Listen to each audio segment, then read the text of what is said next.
और सीधे आपको लिए चलते हैं। इस वक्त अरविंद केजरीवाल एक प्रेस कॉन्फ्रेंस कर रहे हैं। उन्होंने हमें हमारे साथ टाइम निकाल के मुलाकात की और इतना प्यार और सम्मान हम लोगों को दिया। I am all of us are very very very grateful to him.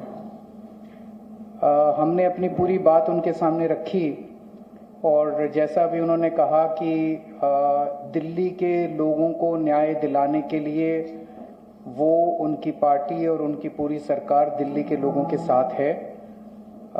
ये बात केवल दिल्ली की नहीं है, ये बात देश के जनतंत्र को बचाने की है। जो अध्यादेश पारित किया गया है वो देश के जनतंत्र के खिलाफ है, संविधान के खिलाफ है। सो उनकी सपोर्ट से हमें बहुत ताकत मिली है और हम इस सपोर्ट के लिए मैं पूरे दिल्ली के लोगों की तरफ से उनका तहे दिल से शुक्रिया अदा करना चाहता हूँ। हमारी सरकार दिल्ली में पहली बार जब 2015 में बनी थी, फरवरी 2015 में दिल्ली में हमारी सरकार बनी थी। फरवरी 2015 में सरकार बनी और 23 मई को मात्र 3 महीने के बाद मोदी सरकार ने एक नोटिफिकेशन लाके हमारी सारी पावर छीन ली 3 महीने में। तो अब ब्यूरोक्रेसी के ऊपर पहले हमारे से पहले शीला दीक्षित जी की सरकार थी। शीला दीक्षित जी का पूरा कंट्रोल था ब्यूरोक्रेसी के ऊपर, transfer, posting, disciplinary action, creation of new posts. So जितने सर्विस रिलेटेड मैटर्स हैं शीला दीक्षित जी का पूरा कंट्रोल था। हमारी सरकार आने के बाद 23 मई 2015 को उन्होंने नोटिफिकेशन लाके ये सारी पावर छीन ली। तो as a chief minister of Delhi I can not even transfer post, education secretary, health secretary, deputy secretary, मैं कुछ नहीं कर सकता। वो सारी पावर छीनने के बाद 8 साल तक दिल्ली के लोगों को उन्होंने अपंग करके रखा। हम दिल्ली के लोग 8 साल तक कोर्ट दर court, high court, supreme court लड़ते रहे। 8 साल की हमारी लड़ाई के बाद 11 मई को अभी पिछले कुछ दिन पहले सुप्रीम कोर्ट की संविधान कॉन्स्टिट्यूशन बेंच ने 5 जजों ने मिलकर 5-0 से दिल्ली के लोगों के हक में फैसला दिया। 8 साल की लड़ाई के बाद दिल्ली के लोगों को न्याय मिला कि उनकी चुनी हुई सरकार को काम करने का अधिकार मिला। हमें 8 साल लग गए उस नोटिफिकेशन को कैंसिल कराने में और न्याय लेने में। उसके 8 दिन के अंदर 11 मई को ऑर्डर आया सुप्रीम कोर्ट का। 19 मई को मोदी सरकार ने ऑर्डिनेंस लाके सुप्रीम कोर्ट के ऑर्डर को निरस्त कर दिया, पलट दिया। पूरे देश भर में लोग कह रहे हैं कि जिस देश का प्रधानमंत्री सुप्रीम कोर्ट को नहीं मानता, सुप्रीम कोर्ट के आदेश को नहीं मानता, फिर न्याय लेने के लिए लोग कहां जाएंगे?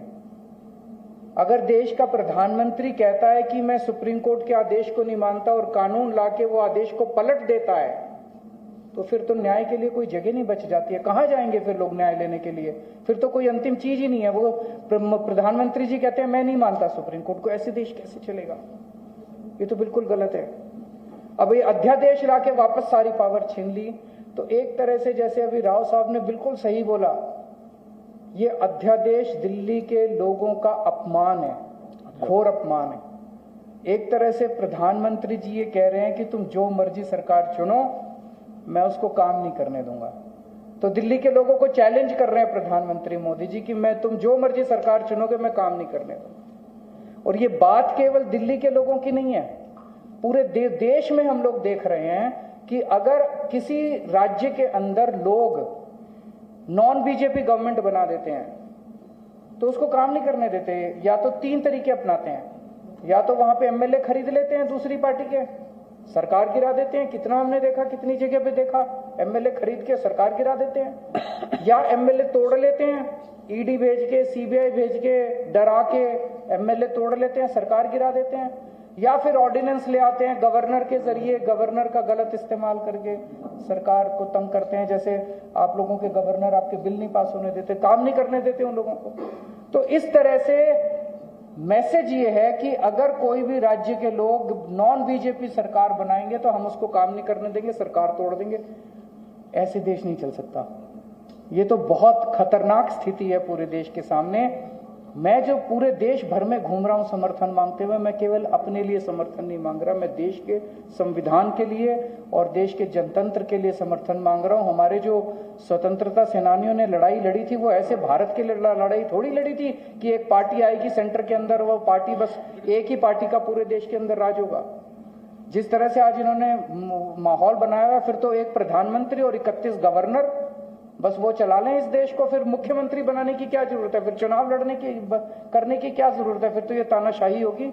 इस तानाशाही के खिलाफ हम लोग लड़ रहे हैं। राज्यसभा के अंदर जब ये बिल आएगा, राज्यसभा के अंदर बीजेपी के पास मेजॉरिटी नहीं है। बीजेपी के out of 238 MPs, BJP has only 93 MPs. BJP के पास मेजॉरिटी नहीं है। मैं फिर से शुक्रिया अदा करता हूं राव साहब का। अगर हम सब लोग नॉन बीजेपी पार्टीज इकट्ठे हो गए तो इस बिल को हम राज्यसभा के अंदर गिरा सकते हैं। और अगर ये बिल गिर जाता है तो पूरे देश के लोगों को विश्वास हो जाएगा कि 2024 के अंदर मोदी सरकार वापस नहीं आ रही है। ये इसका सेमीफाइनल होगा 2024 का। ये कॉन्फिडेंस देगा पूरे देश के लोगों को कि मोदी जी को हराया जा सकता है। तो ये जनतंत्र को बचाने की लड़ाई है, देश की आजादी को बचाने की लड़ाई है। बहुत बहुत धन्यवाद, बहुत बहुत शुक्रिया। मैं माननीय मुख्यमंत्री तेलंगाना के चंद्रशेखर राव जी का बहुत बहुत आभार व्यक्त करता हूं कि उन्होंने हमें यहाँ बुला के घर पे मान सम्मान दिया, इज्जत दी। आम आदमी पार्टी के नेशनल कन्वीनर और दिल्ली के मुख्यमंत्री अरविंद जी और हमारे राज्यसभा के 2 सांसद संजय सिंह जी और राघव चड्ढा जी, जैसा कि राव साहब ने, अरविंद केजरीवाल साहब ने बता ही दिया कि देश के लोकतंत्र को बचाने की लड़ाई हम लड़ रहे हैं। Zee News।